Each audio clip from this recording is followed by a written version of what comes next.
सुबह का वक्त था और सरला जी काफी उदास चेहरा लिए हुए पार्क में बैठी हुई थी। तभी उनकी सहेली सुमन वहाँ पर आती है। क्या हुआ सरला जी, आज मॉर्निंग वॉक करने का इरादा नहीं है क्या? इस तरह चुपचाप क्यों बैठी हैं? आई तो थी ये सोचकर कि पार्क में जाकर थोड़ी देर पहले टहल लूंगी, लेकिन क्या करूं, मन ही नहीं कर रहा। अरे सब ठीक है, तो इतनी परेशान क्यों नजर आ रही है? नहीं नहीं, ऐसी तो कोई बात नहीं है, सब ठीक है। अरे भाई, अब तो आपको खुश नजर आना चाहिए। अभी कुछ महीने पहले तो बेटे की शादी हुई है, घर में नई बहू आई है, आपके चेहरे पर तो रौनक नजर आनी चाहिए। अरे छोड़ो भी, आजकल की बहुओं के बारे में क्या बताऊं आपको। क्यों, क्या हुआ बहन जी, कोई परेशानी है क्या? कुछ किया क्या बहू रानी ने? अरे भाई, अभी तो शादी को 6 महीने हुए। अब आपसे क्या छुपाना, आप तो जानती हैं मेरे बेटे ने लव मैरिज की है और मुझे ना इन लव मैरिज वाले बहुओं पर बिल्कुल भरोसा नहीं। ना जाने कब मेरे बेटे के कान भर दे। अरे लेकिन सरला जी, आपके बहू बेटा तो आपके साथ ही रहते हैं, फिर आपको इस बात का डर क्यों है? पता नहीं क्यों बहन जी, अभी तो मुझे अपनी बेटी दीपाली की भी शादी करनी है। बस इसी बात को सोचकर परेशान रहती हूँ। ये लव मैरिज वाली बहू पता नहीं कितने दिन परिवार में एडजस्ट कर पाएगी। कल को अगर बेटे को लेकर दूसरी जगह चले गई तो क्या होगा? अरे हाँ, याद आया, दीपाली तो दिल्ली में नौकरी करती है ना? हाँ हाँ, बहुत अच्छी नौकरी लगी है उसकी। और आप किसी से कहना मत, अपने ऑफिस में साथ में काम करने वाला कोई लड़का उसे बहुत पसंद है, बता रही थी मुझे। लेकिन अभी तो आप कह रही थी कि आपको लव मैरिज और इन सब में भरोसा नहीं है। अरे तो क्या हुआ, जहाँ बेटी खुश रहे वहीं मैं खुश हूँ। और वैसे भी बेटी को तो दूसरे घर जाना है, वो लोग जाने और उनकी बहू जाने, मुझे तो बस अपनी बेटी का ब्याह करना है। अच्छा अच्छा, ठीक है ठीक है, जैसी आपकी मर्जी। लेकिन मुझे लगता है कि आप अपनी बहू के लिए कुछ ज्यादा ही सोच रही हैं। क्या पता वो वैसी ना हो जैसी आप समझ रही हो। सरला जी अपनी जगह से उठते हुए कहती है, अब ये तो भगवान जाने, बस मेरी बेटी दीपाली की शादी उसकी पसंद से हो जाए तो मैं गंगा नहा लूं। चलिए बहुत देर हो गई है, मैं भी अब घर जाती हूँ। अच्छा अच्छा ठीक है, मैं भी चलती हूँ। अगले दिन जब सरला जी अपने घर पर बैठकर चाय की चुस्कियां ले रही थी, तभी उनकी बहू वहाँ पर आती है। मम्मी जी, मैंने एक जगह नौकरी के लिए अप्लाई किया था और वहाँ से सब कुछ पॉजिटिव आया है। मैं भी नौकरी करना चाहती हूँ ताकि घर के खर्चों में थोड़ा हाथ बटा सकूं। अरे बहू, तुम्हें नौकरी करने की क्या जरूरत है? मेरा बेटा अच्छा खासा कमाता है, क्या तुम्हें किसी बात की कोई कमी है?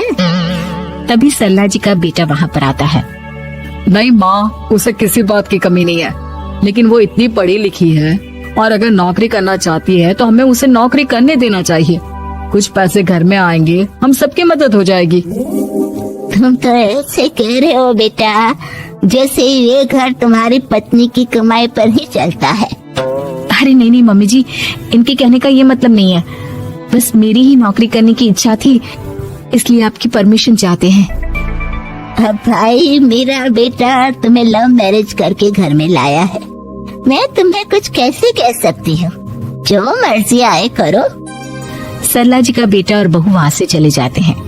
अब उनकी बहू नौकरी करना शुरू कर देती है। कुछ ही दिन बाद सरला जी की बेटी दिल्ली से अपने घर आती है और अपनी माँ से कहती है, माँ, मैंने आपको बताया था ना, मुझे अपने ऑफिस में साथ काम करने वाले एक लड़के से बहुत प्यार है, मैं उससे शादी करना चाहती हूँ। माँ, हाँ हाँ, तो मैंने कब मना किया? अगर तुम उसे पसंद करती हो तो उसके घर वालों को कहो, हम आपस में बात करके तुम्हारी शादी तय कर देते हैं।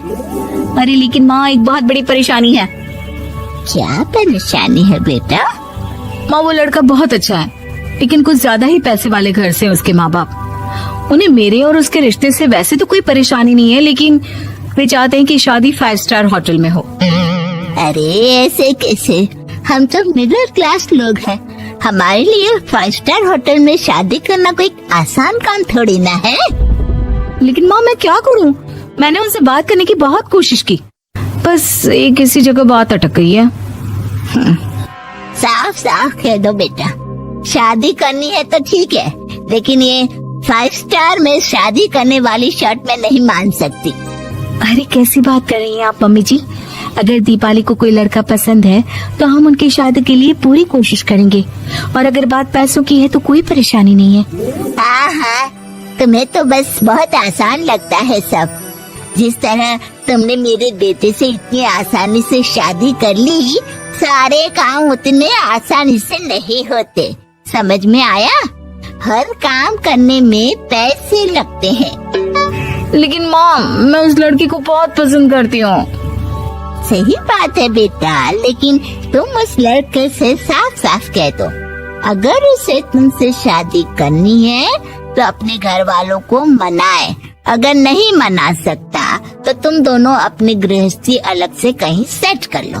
कोई जरूरत नहीं है अपने माँ बाप के साथ रहने की। मम्मी जी, ये आप क्या कह रही हैं? मैं भी तो आपके बेटे के साथ लव मैरिज करके आई हूँ। अगर मैंने भी ऐसा ही किया होता तो? लो, अब तो मुझे उल्टा जवाब देने लगी। देखो बहू, मैं तुम्हारी सास हूँ, मुझसे ठीक से बात करो। लेकिन माँ, भाभी ठीक तो कह रही हैं। हाँ, अगर बात शादी के खर्च की है तो मैं उस लड़के से कुछ कह सकती हूँ, लेकिन उससे अपने घर वालों से अलग होने के लिए कहना, ये सही होगा क्या? आप तो समझिए माँ। और वैसे भी मम्मी जी, मैंने कुछ महीने पहले जॉब करना शुरू कर दिया था और अपनी पूरी सैलरी बचा कर रखी है। आप चिंता मत कीजिए, मैं दीपाली की शादी में कोई कमी नहीं होने दूंगी। तुम अपनी सारी तनख्वाह मुझे मेरी बेटी की शादी का खर्च करने के लिए दे दोगी?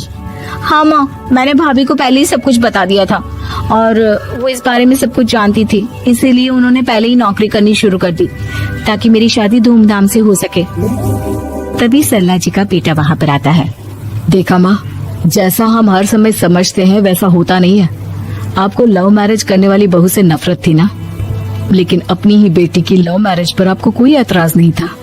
ये तो गलत बात है ना। हाँ बेटा, सही कह रहे हो तुम। बहू, मुझे माफ कर दो, मैंने तुम्हारे बारे में गलत सोचा।